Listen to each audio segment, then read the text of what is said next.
Јас сум Милјан Шчекиć, сувласник и директор фирме Kepsmont Group, која има концесију за експлоатацију техногене минералне сировине која се налази овде у Велесу. Јас сум Бранко Радевски, економиста, сувласник во фирмата Kepsmont.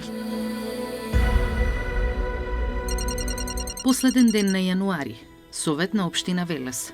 Собствениците на Kepsmont Group пред советниците и градоначалникот со уште еден обид да ги убедат да добијат нова, беинтегрирана дозвола за да може да ја транспортираат оставштината од топилницата во вид на црн рид, но сега со директно одвојување на метали и неметали на самото место. Фирмата која во 2019 година без никаков проблем ја доби истата дозвола, отиветуваше дека за 4 години по 10 камиони на ден ќе ја изнесуваат троската и ќе ја носат за Малезија. Сега има проблем. Граѓаните не им веруваат, оти од околу 2 милиони тони, изнесени се само 500 тони, а Kepsmont Group е убедена дека сега ќе го направи тоа што не успеа претходно. Да напоменем да нигде у технолошкој линии свако кој е читao мого е да види да не постои нигде топионица, да не постои ништа што се топи, да не постои нигде у технолошкој линии никакво користење киселине. Значи, ово е една класична сепарација. Ова ќе се топи, да, ќе се топи во Јужна Кореја, еве јавно ви кажуваме сега, значи ние имаме подпишано со втората најголема компанија во свет, Кореја Цинк, и имаме подпишано со втората најголема топилница во Албанија. Значи ние започнуваме и одма стартуваме. Во Велес нема да остане ниту 1 грам од оваа техногена минерална сировина. Институтот за комуникацијски студии објави оти пред околу 1 месец компанијата не доби зелено светло од граѓаните кои учествуваа на јавната расправа. Откако објавивме и дека се нејасни подписите од институции за микрокомпанија со десетина вработени, чија концесија истекува во февруари 2026 година, советници од градот се активираа со статуси дека не сакаат да им се случи втора топилница, па дури најавуваа и протести.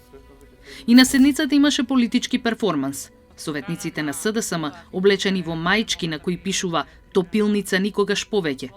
Надписот особено збунува ако се знае фактот дека зад барањето на македонско-српската компанија која бара поправен од Велешани стојат 8 министерства кои ставиле подпис за да стигнат до општина Велес. Ке внесуваат бугари со договори и тоа да викаме супер договор. Значи се што доаѓа од владата и секој договор не е добар. На сите нив им претходел првиот документ од 26.6.2023 година, со кој владата се согласува компанијата Kepsmont Group да отвори постројка во Велес во која ќе дроби и меле покрај претходните активности. Сепак, и покрај присуството на лекари, представници од Министерството за животна средина и екоактивисти, тие не добија збор. Оти оној кој треба да ја подпише дозволата, градоначалникот Марко Колев, покуса елаборација даде одговор.